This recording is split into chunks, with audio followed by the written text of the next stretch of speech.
Hello നമസ്കാരം, എല്ലാവർക്കും open ഔട്ടിലേക്ക് ഒരിക്കൽ കൂടി സ്വാഗതം.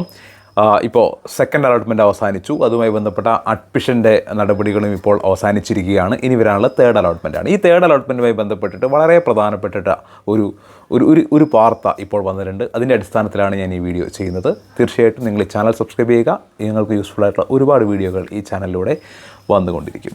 ഇപ്പോൾ ഇന്ന് മാതൃഭൂമി പത്രം റിപ്പോർട്ട് ചെയ്ത ഒരു വാർത്തയുടെ അടിസ്ഥാനത്തിലാണ് ഞാൻ ഈ വീഡിയോ ചെയ്യുന്നത്.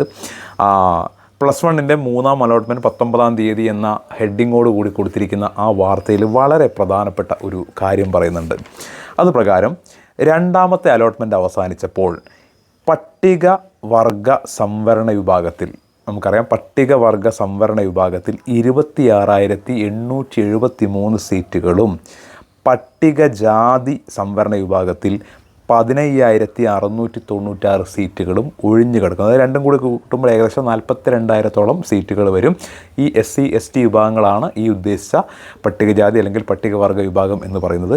ഈ 42,000 സീറ്റുകൾ തേർഡ് അലോട്ട്മെൻറ്റിൽ പൊതുവിഭാഗങ്ങളിലേക്കും മറ്റ് സംവരണ വിഭാഗങ്ങളിലേക്കും കൈമാറും എന്നാണ് പറഞ്ഞിരിക്കുന്നത്. അതായത് ഇത്രയും ആദ്യത്തെയും 2ാമത്തെയും അലോട്ട്മെൻറ്റിൽ ഈ 42,000 സീറ്റുകളും SC/ST വിഭാഗത്തിൽപ്പെട്ട വിദ്യാർത്ഥികൾക്ക് മാത്രമേ മാറ്റിവെച്ചതായിരുന്നു. എന്നാൽ ഇത്രയും സീറ്റുകളിലേക്ക് ആളുകൾ വരാത്തത് കൊണ്ട് അവസാന അലോട്ട്മെൻറ്റിൽ, തേർഡ് അലോട്ട്മെൻറ്റിൽ ഇത് മൊത്തം കുട്ടികൾക്കായിട്ട് നൽകുകയാണ്, അതിലേക്ക് മാറ്റുകയാണ് എന്നാണ് മാതൃഭൂമി വാർത്ത പറയുന്നത്.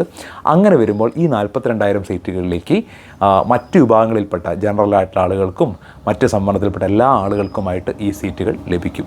അതോടുകൂടി ഏകദേശം 42,000-ഓളം കുട്ടികൾക്ക് കൂടി അടുത്ത അലോട്ട്മെൻറ്റിൽ അഡ്മിഷൻ ലഭിക്കും എന്നാണ് മാതൃഭൂമി ഈ വാർത്തയിൽ പറയുന്നത്. അതായത് ഇതുവരെ അഡ്മിഷൻ ലഭിക്കാത്ത കുട്ടികളുണ്ടാവും. അതേപോലെ തന്നെ എല്ലാ സ്കൂളുകളിലും ഇത്തരം SC/ST സീറ്റുകൾ ഒഴിഞ്ഞു കിടക്കുന്നുണ്ടാവും. അതുകൊണ്ട് തന്നെ പല സ്കൂളുകളിലായിട്ട് ഈ സീറ്റുകളിൽ ഈ ഒഴിഞ്ഞു കിടക്കുന്ന സീറ്റുകൾ മറ്റു വിഭാഗങ്ങളിലേക്ക് മാറുമ്പോൾ ഇപ്പോൾ ടെമ്പററി അഡ്മിഷൻ എടുത്ത പല കുട്ടികൾക്കും അവരാഗ്രഹിച്ച സ്കൂളിലേക്ക് മാറ്റം കിട്ടാനുള്ള അവസരം കൂടി ഒരുപക്ഷെ ലഭിച്ചേക്കും എന്നും നമുക്ക് മനസ്സിലാക്കേണ്ടതുണ്ട്. അതിന് പുറമെ ഏകദേശം മൊത്തത്തിൽ ഇതുൾപ്പെടെ മൊത്തത്തിൽ 70,000 സീറ്റുകൾ മെറിറ്റ് കോട്ടയിൽ ഇപ്പോഴും വേക്കൻ്റായിട്ട് കിടക്കുന്നുണ്ട്. ആ സീറ്റുകളെല്ലാം തേർഡ് അലോട്ട്മെൻറ്റിൽ പരമാവധി തേർഡ് അലോട്ട്മെൻറ്റിൽ തന്നെ ചേർത്ത് തേർഡ് അലോട്ട്മെൻറ്റ് അതിലേക്കെല്ലാം അലോട്ട് ചെയ്യാനാണ് സാധ്യത എന്നും പറയുന്നുണ്ട്. അങ്ങനെ വരുമ്പോൾ ഒരുപാട് കുട്ടികൾക്ക് കൂടി അടുത്ത അലോട്ട്മെൻറ്റിൽ അഡ്മിഷൻ ലഭിക്കും. ഇപ്പോൾ ടെമ്പററി എടുത്ത് ഇഷ്ടപ്പെട്ട സ്കൂൾ ലഭിക്കാതിരിക്കുന്ന പല കുട്ടികൾക്കും ഇഷ്ടപ്പെട്ട സ്കൂളിലേക്ക് കിട്ടാനുള്ള അവസരം ഉണ്ടാകുമെന്നൊക്കെയാണ് ഈ ഒരു വാർത്തയുടെ ഒരു ചുരുക്കം എന്ന് പറയുന്നത്.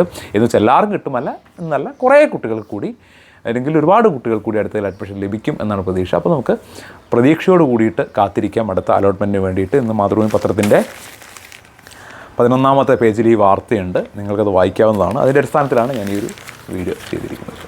വീണ്ടും കാണാം.